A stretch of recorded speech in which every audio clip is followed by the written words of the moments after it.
Hey team, welcome back to the Better Dads Club podcast. This week I sat down with an old buddy of mine, Brady Dyer. I've known Brady for about 20 odd years. We first met when I was working on hospitality in Wellington, and Brady would come in as a young entrepreneurial photographer trying to capture the moments of people having a good time. Since then, I've watched Brady become a husband and a father, and in this episode we talk about how fatherhood changed him, the challenges of growing a business while growing a family, and what it means to actually build a city that our kids get to call home. Before we get into the episode, if you are enjoying the Better Dads Club podcast, I invite you to please hit the subscribe button, like, share it, make a comment, because all of this goes to help us grow our community and help dads be better. Let's get into it.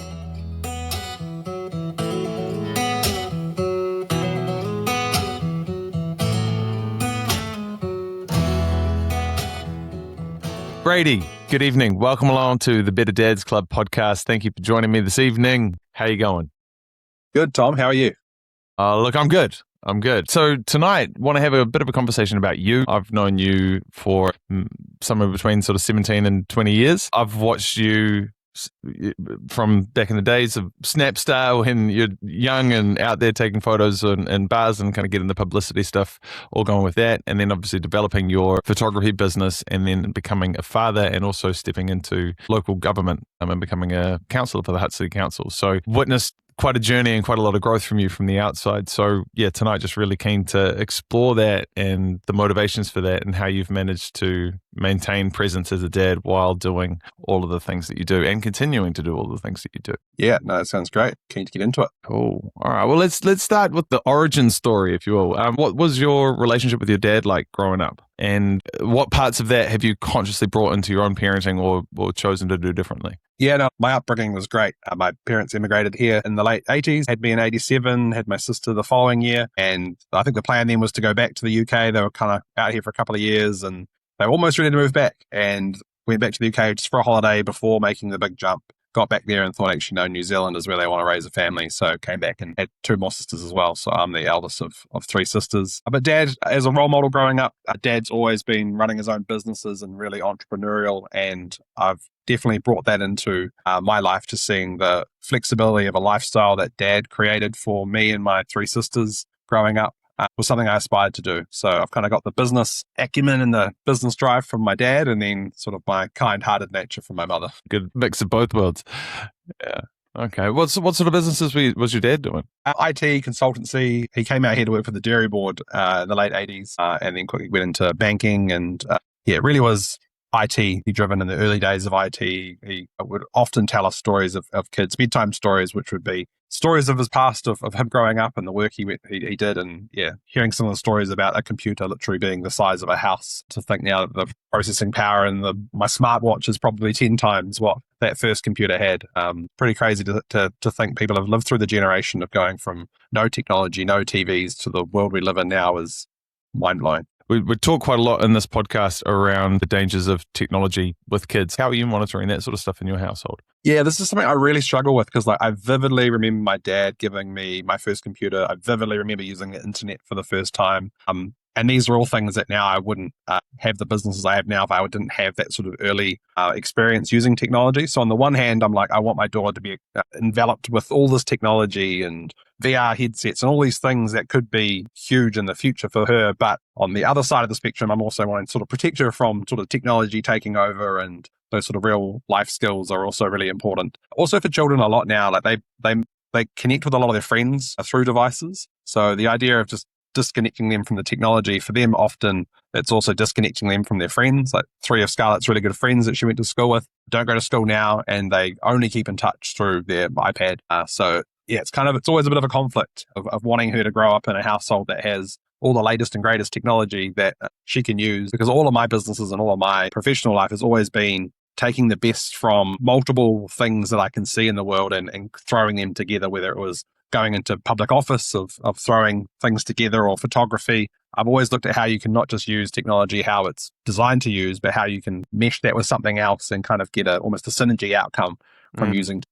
So you don't get that sort of curious mind unless you're exposed to all the different technology. But it's definitely something I bounce backwards and forwards in my head about what's the right way. So in terms of fatherhood, it sounds like you had a great relationship with your dad. Like, have you always wanted to be a father growing up? Yeah, I always wanted to be a father. Like, grew up in a large family with my three sisters, and yeah, we're a really close family. Like, growing up, my dad was my dad still is my best friend. And being a father, I always thought having that next generation come through, aka Scarlett, of wanting to be her best friend for as long as she'll be my best friend for. So yeah, good. We're a really close family. Having three younger sisters, being the older brother to three of them.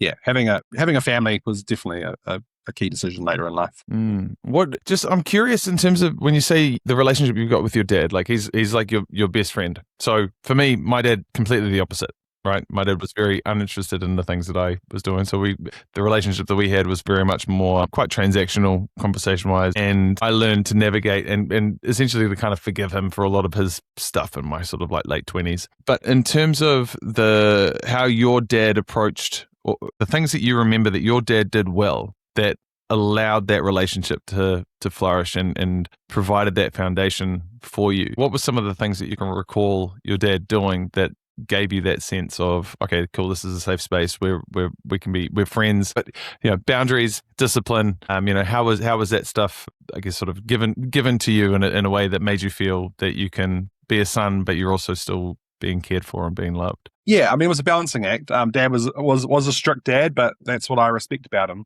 But maybe it was because we're in a house full of girls as well, with mum and my three sisters, that it was kind of like, the boys can go out and do stuff. So whether that's going out fishing together, or we've done a number of big overseas trips, just the two of us. We went to Vietnam for a month and just sort of backpacked around, traveling and experience and drinking and eating and trying new things. And I don't think there'd be many people that would sort of travel the world with their parents. But yeah, I can't think of anyone I'd rather spend some time with overseas. So yeah, probably because we were two lads in a house full of girls, it was always an excuse to get out and do stuff. But like I say, Dad was very into technology in the early days, and that kind of really inspired me when I left school to kind of keep living in this technology world. Worked in a technology retail shop and had direct access to all the latest and greatest things at a really cheap staff rate. So I was always buying new things and tinkering around, and that's something that Dad would often do with me. Okay, so very much you're sort of on the tools together and just sharing in interests and being there together. Yeah.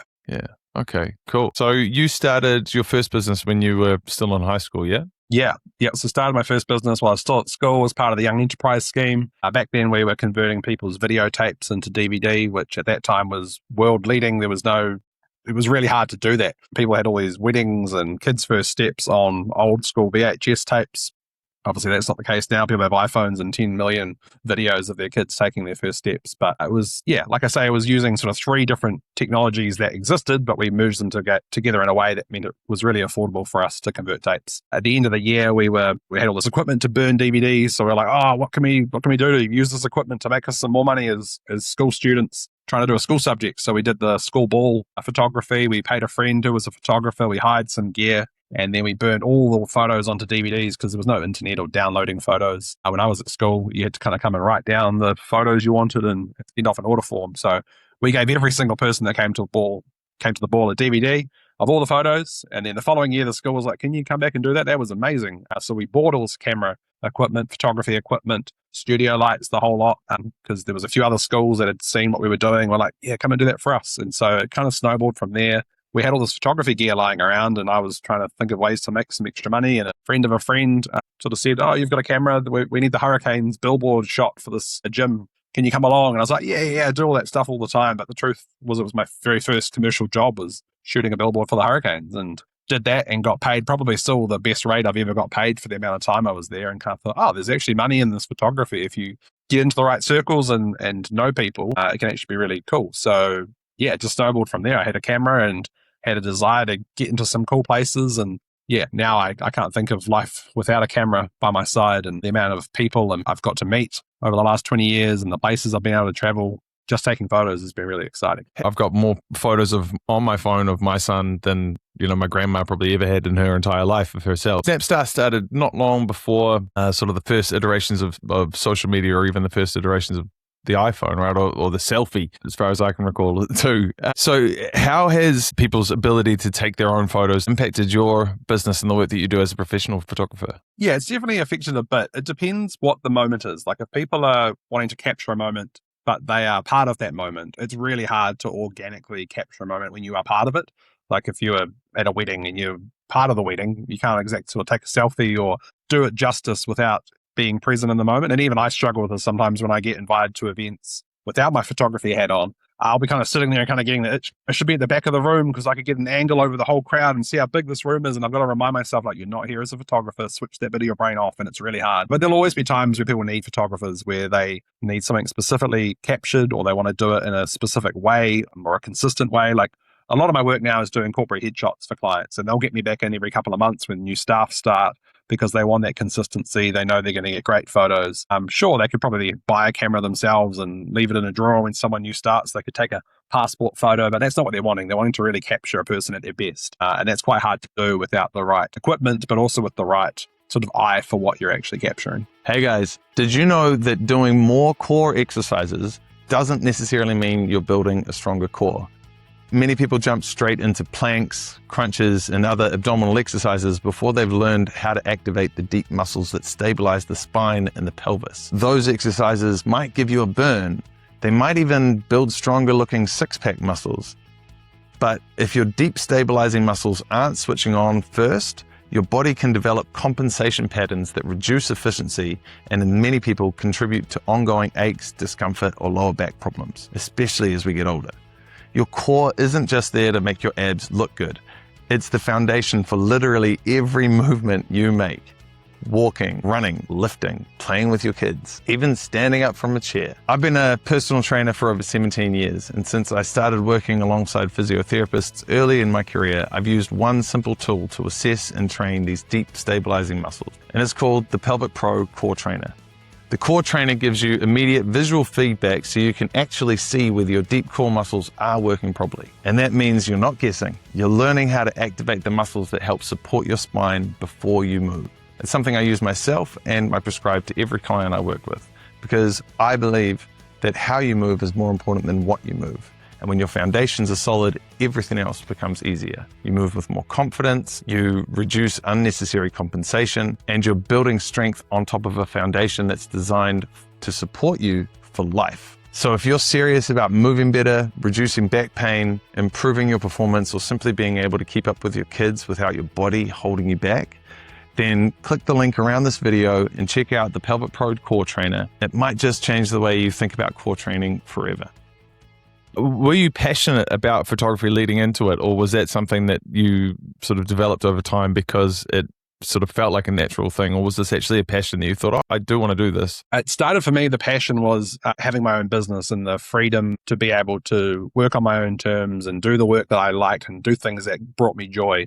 So initially it was like, what can I do with my time and my resources I have now to make money? And because we bought the camera for the year before for the school ball, I was like, well, I've got a camera, I could try and do something there. It probably took me a few years to actually get a real passion for photography. It wasn't until a specific camera came out, I'm probably about 6 years into my career, that it's the Canon 5D for any nerds out there, that really revolutionized photography and just the leaps and bounds that camera went. That's when it really triggered something in me going, oh, this is actually, I can do this as a job. Like, this is so exciting. And now I've got to work with like some amazing artists, Queen, Ed Sheeran, Foo Fighters. Sharing my photos on their social media pages and tagging me in them is pretty cool. And capturing sporting moments as well. All Blacks at the stadium last week. The Hurricanes winning the grand final for the first time in a long time. You get to be in really cool places with your camera and capturing really special moments. When you became a dad, how did you balance being an entrepreneur and being self-employed with the demands of being a new father? Yeah, I'll be honest, I struggled quite a bit. Like, I'm someone that if I'm sitting still, my brain is just going 100 miles an hour of things I could do and new things I could be working on. My wife had lots of complications through the birth and ended up having a C-section, which meant I had to be a lot more present in Scarlett's early days, which meant lots of snuggles on the couch and bottle feeding and spending time with her, which was amazing. But while I'm sitting there, my kind of mind's going a million miles an hour of what can I be doing next and what should I be doing now that I'm not doing now? Because when you're self-employed, there's always people demanding your time and there's always a list that's ever growing of things you should be doing. And so it was quite hard for me to kind of actually say, no, I need to stop and just actually enjoy this moment because it'll honestly go so quickly. And now looking back, I kind of wish I had sort of been more prepared for that part of my life, that I could have sort of handed it off to someone else to run the show so I could completely switch off. But you kind of don't have those choices when you are self-employed and you're a one-man band. You are it. If you don't show up, the money doesn't come in the door. And in some ways that's also just as important, providing for your child. Well, it's the balance, right? Between, like trying to be, as you say, trying to be the provider for the house, but you're also trying to be there and form a bond. And as you said before, setting up some good foundations so that you can maintain that good relationship and have that with your child as they're growing up. I remember that first sort of 6-12 months of my son being born and being there in those times. And similar to you, like my mind would be sitting there going like, oh, well, I've got this other thing and this other thing to do. But I'd met with a colleague in the industry, and one thing that he had said to me was that when he was building the physiotherapy business, he wasn't there for his kids for those first 3 or 4, 5 years of the kids' development. And he sort of said that he really regretted that, and exactly like you said, because it did go so fast. And there was a lot of, while he was there trying to provide and set the business up, those really special moments of being there at those, when babies are doing weird shit. And, for me, it was very similar. Like my mind would be going, I need to go and do this other thing. I need to go do this thing. And I had to, I remember actively in my head flipping the script and being like, this is my mission right now. Like the only thing that I'm here to do right now is give my son some comfort. That's the only thing that's important. And those other things are way down here. Yeah, the hard thing is almost like when you're self-employed, you're always kind of hustling. You're always chasing that next sort of spark of energy, and you never know when a phone rings what's on the other side, or if you get an email, you think I'll deal with that later. But sometimes if you deal with it later, someone else gets the opportunity. And one moment I vividly remember, Scarlett must have been about just turned 1, and I'm sitting on the couch and the phone rings, and I'm like, should I answer it? Like she's sleeping on me or whatever it was, and answered it, and it was a hotel owner in Wellington that said, hey, I'm opening a new hotel in a couple of weeks' time. I need a photographer to come and take some photos and print like 150 canvases for this hotel. And I need them quick, and I'll basically pay whatever you want, but I need someone good, someone local to do this for me. And so I kind of said, we can definitely do that. I kind of hung up the phone and thought, how am I going to do this, like with the whole juggling thing? And then in the back of my mind, my grandma, who lived in the UK where my parents are from, was turning 80, and my mum was going back for the 80th. And I wanted to go, but it was just so hard with finances. Like I say, wife had some complications with the birth, wasn't working. I'm self-employed, so it is what it is. And it's expensive having kids. So I really wanted to go to the 80th, but I just knew it was never going to happen money-wise. And then this opportunity popped up because I answered the phone and I'm sitting on the couch with Scarlett. And so I crunched the numbers and sort of worked out how much it would have cost for me and Scarlett to fly to the UK the following week and surprise my mum, surprise my grandma, and fly back. And that's basically what I put the quote in as, like, if you want it, this is the price. Knowing full well this would be a lot of work for me, but the payoff is I get to take my daughter to the other side of the world and get to be there for my grandma's 80th and surprise my mum. And it is still the number one highlight of my life. The way we timed the flights actually was that mum landed in LA on her way to the UK. And 2 hours later, me and Scarlett landed in LA, and Air New Zealand hooked it all up that we crossed paths. And I was obviously filming it because I'm a photographer. And just mum's reaction when she saw me and Scarlett in Los Angeles 15 hours after she'd said goodbye to us in Wellington is probably my single most favorite moment of my life. Oh, that's beautiful, man. Getting your firstborn over to your grandma's 80th, it was also probably pretty special for her, huh? Yeah, real special. And obviously I filmed it all, and I've got some cool videos on YouTube of surprising not just my grandma, but my nana, who have both now passed away. So real special that I got to be there for those key moments, but also that Scarlett got to meet her grandparents. And it's definitely sides of being on the other side of the world is you don't have that close day-to-day relationship. Like I wish I could have just popped in and had a cup of tea with my grandparents, but you don't have that flexibility when they live on the other side of the world. We have an adopted grandma here who's my cousin's grandma, so she kind of became our adopted Grammy, which is awesome, but doesn't replace your actual grandparents. And so we used to go back quite a lot as kids to see them because it was really important to mum and dad. They were well aware that they had not only just left the UK themselves, but they were also now raising their grandchildren on the other side of the planet. And in the 90s, it was quite hard to travel with big crews and it was expensive. So yeah, was very fortunate to spend a lot of time back in the UK with my parents and sisters. And they also travel out here quite a bit. They have a few kids back there, but obviously they were all retired at that stage in their life. So mum and dad would bring them out here for sort of 3-4 months at a time. And you'd really get to sort of spend some real like quality time with them. Whereas like I can often think of like my wife's relationship with her grandparents, like, well, stop in for a couple of weeks, have a cup of tea and have lunches and things. We never got to do that. But my wife also wouldn't go and spend sort of 2 months right now solidly with her grandparents without doing anything else. So it was kind of like nothing. And then like only that's what we were doing. And even if they were coming out here, it would feel like a holiday when they were here, just because we were just spending so much quality time with them. And like there's some bliss to them being on the other side of the world that now that they've all passed away, that you kind of can live in ignorant bliss that they're still alive, just kind of over there living their life. And yeah, it definitely helped deal with the loss, I think, for me, because I didn't have that day-to-day experience with them. I think when I go back to the UK for the first time and since they've passed and they're not there, probably will be the moment that it actually does hit me, oh, this is actually real. But yeah, it was pretty fortunate that my parents were in a position that they could take us back to the UK quite a bit growing up, and yeah, them coming out here as well. So we got to travel around New Zealand lots and see parts of our amazing country and share that with them as well, which was pretty special. Has becoming a father shifted your values and what your priorities are? Yeah, 100%. Like just like a light bulb moment, like when you are sitting there with your child asleep on you and you're just thinking about life and thinking like, this is mine now. Like I used to be one of these things. Yeah, literally life changed for me. And until that moment, you're kind of thinking like, what can I get out of the system? What can I draw from things? And then you just switch from going, well, I have to now start paying things back and I have to make sure this human stays alive and grows up in the same sort of love and happiness that I grew up in. And that's kind of probably a nice segue into sort of going into public office and running for council for the first time. Was really about like, how do I give back to the city I've grown up in and the city I love, so that my daughter, when she's turning 18, thinking of leaving home and where she wants to live and start her own family, I want to make sure it's Lower Hutt, not across the ditch in Australia. Oh, it feels like you're fighting an uphill battle on that at the moment.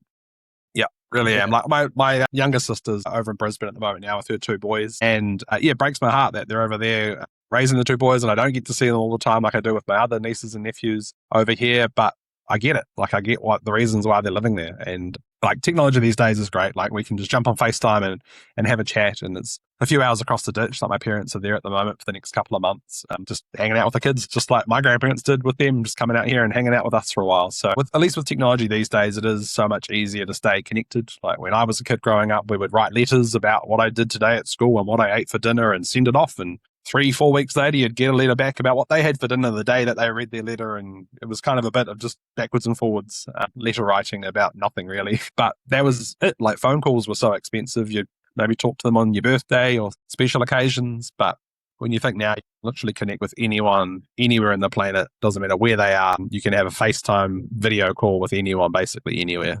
We're definitely a lot more connected now than we've ever been. Just getting back to your motivations for getting into the public service and going for local council, was there one issue that motivated you to get in there? Not really. It just kind of came down to like, how can I give back to some organization in a way of using my skills? I looked at sort of like volunteer roles, but I wanted something that kind of was bigger than that. And I think I was talking with my father about like what I do next with my life.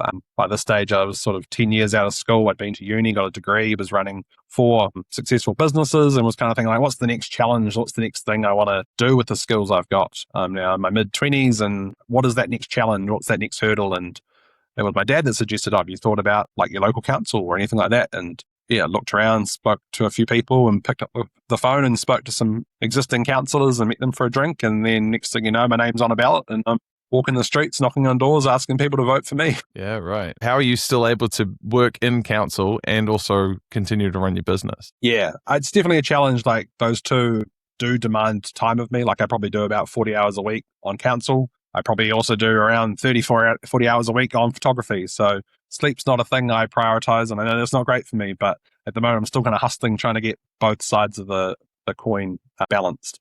Like when I first got into council, it was because I was young, I was creative, and I was wanting to help build a city that, like I say, Scarlett wanted to grow up into. But not long after being elected to the position, you realize there's actually some really big barriers and restrictions that exist within the funding realms of local government. If you want to do something, it has to come out of people's pockets to do it.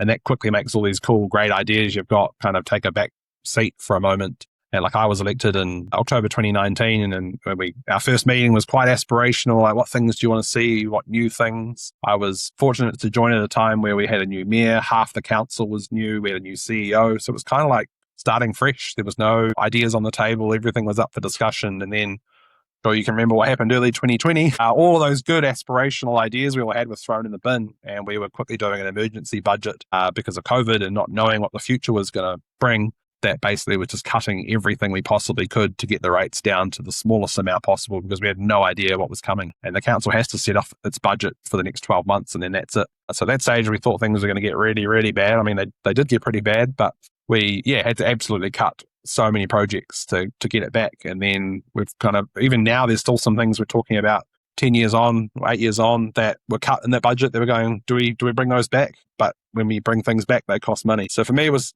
quite a conflict of wanting to do so many cool things for the city. But the reality is that the only place that gets funded from is rates. And that quickly is very evident that you don't want to be wasting money on pet projects or anything like that, even though most people probably watching this that can think of examples of their councils doing pet projects and wasting money. It's something I'm pretty proud that we haven't really done in Lower Hutt. The biggest sort of mind shift for me was the scale of time that you think in. Like when you're a small business, you're thinking like, what am I doing tomorrow? What am I doing by the end of the week? And as you evolve, you start to sort of set some more aspirational goals, but your goal is always just be better next week, be better the week after that, keep growing, keep hustling. That's usually your goals. When you get into council, the challenge is thinking 10, 20, 30 years in the future. And so often you see examples in cities where someone makes a decision because they are looking so far in the future and they can see a challenge that's coming and they do something then. An example would be water meters. Wellington region is one of the few regions of the world that doesn't have water meters. And that's because 10 years ago when these conversations were happening, literally people were at our throats. Like there would have been pitchforks in the street if we were going to spend money on water meters. And now people are literally begging us to put water meters in. Like if someone had the tenacity 10 years ago to just do it, just to bite the bullet and do it, they probably would have lost their job. They probably would have been thrown out of office because the people would have hated it. But 10 years later, people are now wishing it had been done because now it is 10 times more expensive and 10 times harder to make it happen. So for councils, the challenge is really doing things that you know long-term will benefit your city, but you've got to explain it to the short-term people, the residents that are voting you back in, the residents are paying rates right now. You've got to explain it to them. Otherwise, they won't keep you there. And that's a real challenge. And there's so many examples around the world where Eiffel Tower is one of the ones I often use. When the Eiffel Tower was built in Paris, the next election, every single person on the council in Paris that approved the Eiffel Tower to go there was thrown out of office because the people that lived there hated it. And now could you imagine Paris without the Eiffel Tower? Could you imagine that monument not being there and the tourists not coming to visit Paris because of it? No, we're spending $1.5 billion right now in our CBD to increase the flood protection, increase the stop banks, give the river more space. But at the same time, we've got an amazing opportunity to rebuild our city in a different way because we're having to demolish buildings, we're having to remove roads off the map, that we don't just have to build back the same way, we can build back differently so that Lower Hutt really does get invigorated through this change. And even though it's a very expensive and very long project, it's going to be awesome when it's done. And in 20 years' time, we won't be thinking back to the disruption that we've currently got driving around our CBD and the amount of road cones you get from going from one end to the other. All that will be gone. So the key thing I'm really trying to do in my role is communicate that long-term vision, the where we're going to end up and the benefits. And it's going to suck a little bit now, but the long-term prize is worth it. And that's where I think my skills as a good communicator, whether that's just using my voice or using photography and videos and other medium to explain really complex issues, is kind of something I've got a really good knack for. Like I've got a skill of absorbing all this real complex information. Like we are fortunate to get so many reports and really smart people talking to us, but then actually translating that into something I can explain in 30 seconds to someone that makes them go, I get that. I get why you do that now. And that's why I love local government, that if someone has an issue about something or doesn't like a decision we've made, they can literally pick up my phone and say, Brady, why did you make this dumb decision? Why did you put XYZ here? And I can explain it to them and they go, okay, I kind of still don't agree with your decision, but I actually understand now why you made that decision. And in local government, you've got that access to your politicians that you can really just ask them, why did you do that? And often there's a pretty good reason. In terms of that rebuild, we're in a day and age where AI is fast becoming, a big accelerator of people's ability to do work. But at the same time, there is a lot of fears for people with their jobs that they're just going to be replaced by artificial intelligence for the most part. So thinking about the future and thinking about this infrastructure that you're building, what are the incentives and what's the vision that the council have that is going to be happening in Lower Hutt? Because we're also seeing a lot of retail stores shutting down purely because retail space is expensive, and also we're in a cost of living crisis and people aren't necessarily going out and buying things because they're a lot more conscious of the money and what's important for them. What does the future for Hutt, for Lower Hutt work look like? What are the incentives for new businesses to come in, if any? And then also, if you can touch on that point of, this, where is the balance of the rates going? And how is that money going to be spent now? Yeah, so the good thing about Riverlink is that at the heart of it, it's flood protection. So it's forcing us to think long term. We're not thinking about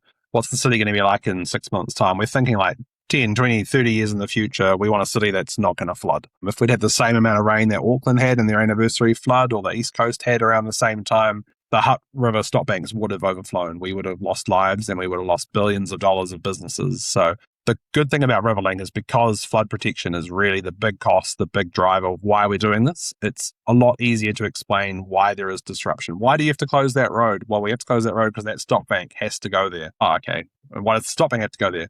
Because we don't want our city to flood. It's hard to argue with that. So it's forcing us to really be thinking long term. And it means there is already plenty of disruption and we're not even at the peak yet of the disruption to come. But it means that we can sort of start getting our city ready now so that when things do get better, it's set up in a way to actually accommodate people that want to be there. So maybe the retail high street doesn't need to be retail high street anymore. Maybe it could be an eat street like Rotorua where you have all these eateries and actually the road closes at night time and everyone spills out onto the street. There's sort of an opportunity to reimagine how we use our CBD.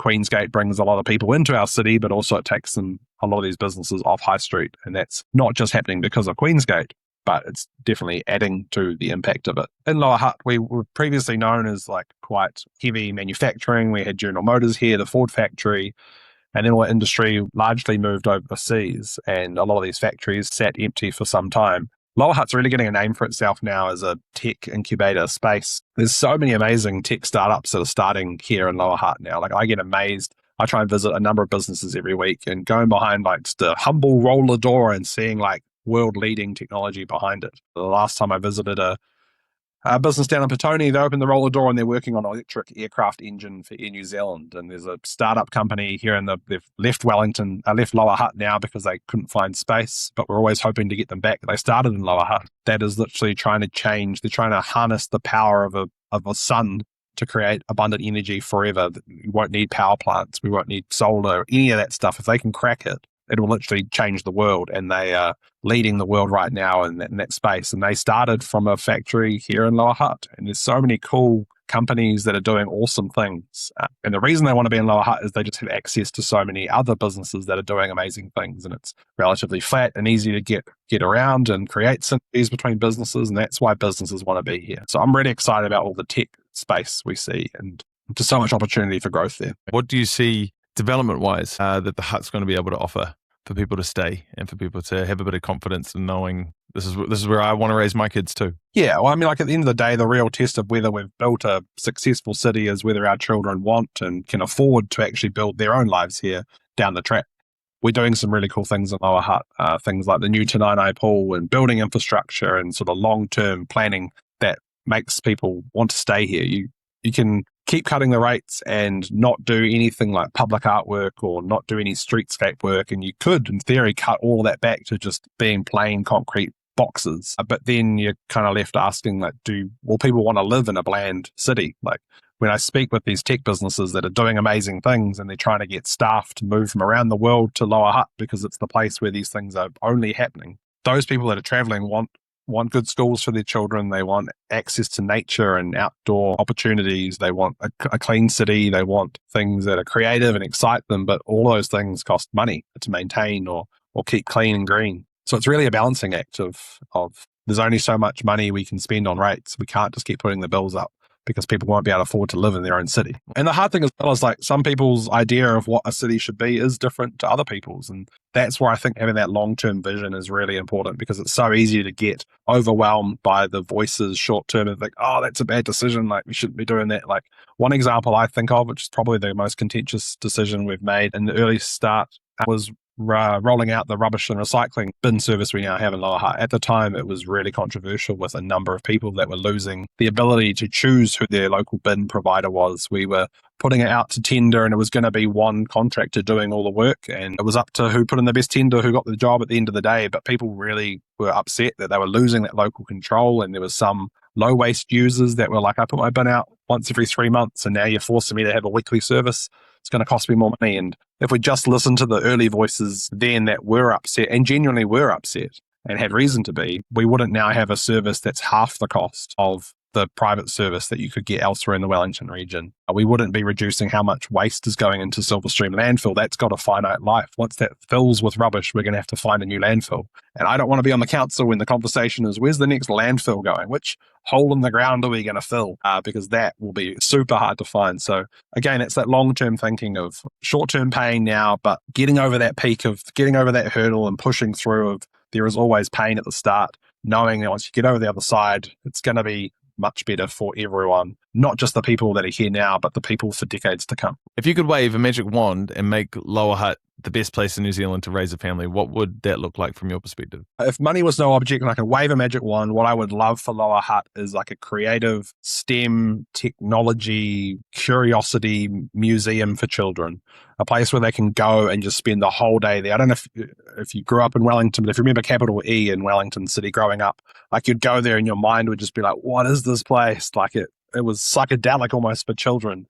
There's nothing like that anymore, not in Wellington, but not really in the country, where you can take children and just watch their minds explode. I've traveled the world quite a bit with Scarlett now and been to some amazing kids museums that are designed and built for kids just to get curious and play. I wish we had something like that in Lower Hutt. What would it take to get that in? I mean, you mentioned before about, all the tech businesses coming through. Could we have a conversation with them and say, hey, look, let's get your heads together and help fund something like this? Yeah, it's definitely one idea I've kind of been tuning away with and speaking with some councils that have been able to do really interesting private-public partnerships with local businesses. The challenge we kind of have of the economy we're in right now is the businesses are also struggling. Some of them are doing really well, but lots of them are just getting by at the moment. So the idea of, hey, could you pour a few $1 million into this idea would be quite challenging. So definitely something I've got on the back burner that I would love to see. Maybe it sits alongside the Douse, or there's a lot of development happening around Riverlink where there'll be new buildings going up and things will have to go into those space. Maybe it becomes a conversation then. But yeah, I wish there was something to kind of spark the next generation of children's curiosity. And let's say in 30 years' time, and Scarlett's looking back and someone asks her what kind of a dad Brady was, what do you hope she says? Yeah, I mean, like public service for me means that sometimes I've got to share, my daughter has to share me with the city. So I try to make sure that she understands why the work I'm doing really matters, but also at the same time making sure she feels like she never comes second. I wanted to see that the sort of sacrifices I've made with my own life, because you certainly don't become a councillor for the money, I'll tell you that. You do it because you love the city and you genuinely want to make it better. You want to leave the city, as cliche as it sounds, you want to leave the city better than you found it. And I think in my short time I've been in the city council, we've done that so far. I don't know how long my career will be in local government. I'm definitely not going to be a career politician, but I mean, I'm still in my 30s, so I've still got my whole life ahead of me to do more exciting things as well. And there's obviously a lot of talk at the moment about amalgamation and change on the horizon for local government. Whether I'll have a place in any future system, I don't know. I haven't even thought about that now. I'm just trying to do the best with what I can do now. And yeah, my daughter can see how hard I work. And I think particularly running last year in the elections for being mayor for the city was quite a step up for being a councillor, both financially, but also my time pressures. I literally switched off from my family for 4 months. I was doing 14, 15-hour days every day, nonstop, until the minute elections finished, literally the minute. And I hope that she saw how I was in that period, and I was hardly home, so she wouldn't have got to see me much. But I hope if anything came from it, she saw someone that was driving to try and do something that was hard and wasn't able to get there in the end. But if you put your mind to something, you can literally go for anything you want. There are no barriers in life, and getting up there in front of people and talking about everything is really challenging. So I hope she just can kind of see the challenges I went through and, hey, I came out the other side a stronger person for it, and you don't have to always win, but I've won in other ways more important than the role I was going for. And I know later in life, like when one door closes, another one opens, and I'm a big believer that sometimes you miss out on things, but then that next opportunity may be even more exciting. Like back to the example about going overseas for my grandma's 80th, I was sitting there kind of thinking like, I should be out doing more. And it was a phone call that then leveraged this other big opportunity to go literally to the other side of the world. So you never know what's coming. Brady, it sounds like you got some big missions and a lot of work ahead of you, man. So all the best. And yeah, thanks for coming. Thanks for joining me tonight, man. I think we'll wrap it up there, and I'll let you get back to your family and your 70-hour work week. Yep, no, pretty crazy hours at the moment, but I wouldn't have it any other way. I love the hustle. I love being busy, and I love connecting with people, and that's one of the coolest parts of my job. Whether I'm holding a camera in a room full of people I've never met before and having to engage with them, or whether I'm standing up in front of a public meeting in front of hundreds of people trying to explain a topic that's really challenging. I live for just being connected with people, and my worst idea of relaxation is on a beach by myself with no one around. Like I survive off the energy of others. So I'm fortunate that I've chosen two hats for my careers that mean I get to, dance around in these spaces. Yeah, right on. Cool. All right, Brady. Well, I'll see you later, man. Have a good evening. Thank you. Cheers, mate. It's been good.